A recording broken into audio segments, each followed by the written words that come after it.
The Petes, as we called them, would experience their crime on a continuous loop, until we, the processors, who monitored their emotional state, felt that they felt true regret, remorse, and disgust with their actions. Sometimes it took a while, but they all got there. Even the ones that cherished the memory of their crime eventually would come to hate the repetition of it, of seeing themselves commit it over and over again. The experience relived hundreds of thousands, millions, even billions of times, was an existential water torture, and everyone breaks eventually, and totally. The prisoners, deep in their induced comas and experiencing their own subjective time, could cycle through the event hundreds of thousands of times a day. We'd monitor their brain activity remotely, an oddly beautiful time-lapse of their brain's chemical and electrical activity. A personal storm of passion and horror, dark clouds of emotions, twisting, turning, and crackling with lightning and electricity. When we saw what we wanted, we'd bring them back. They were all different people upon their return, with ancient eyes and unlined faces. Broken men and women haunted by their actions, reliving it still, in a sense. Some having spent a subjective lifetime trapped in a continuous loop, repeating an event they had initially committed, now swept along as an unwilling passenger, forced to experience it again and again and again. It was strange for me to look into their haunted and horrified eyes. I'd been in their heads, seen the inner workings of their minds, studied the subtle play of their emotions and memories churning along their synapses.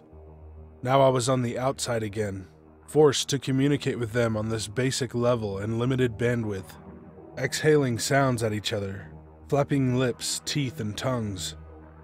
Us processors are a strange breed, and we get stranger over time.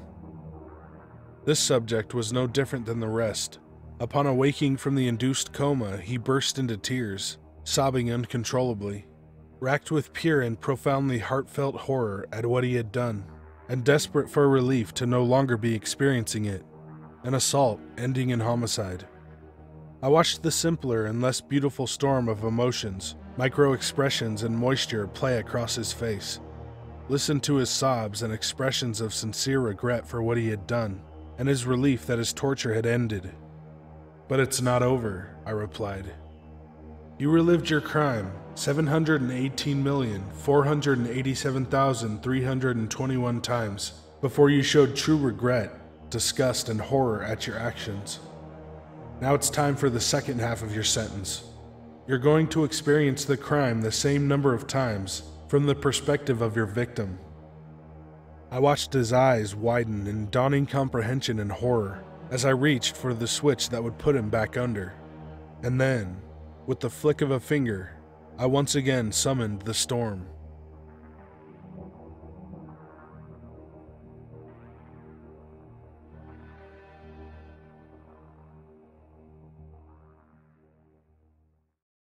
Hey guys and ladies, thanks for watching. If you want me to tell your story, or read a creepypasta, email me at the address in the description. Come follow me on Twitter and Instagram at CoreyRyno, CORYRYNO. Be good to animals, even people. So. Scout, Snamok, Barksbus, Herish.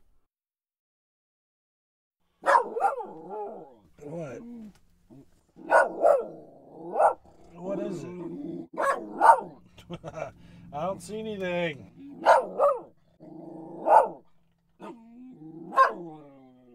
You're goddamn silly as hell.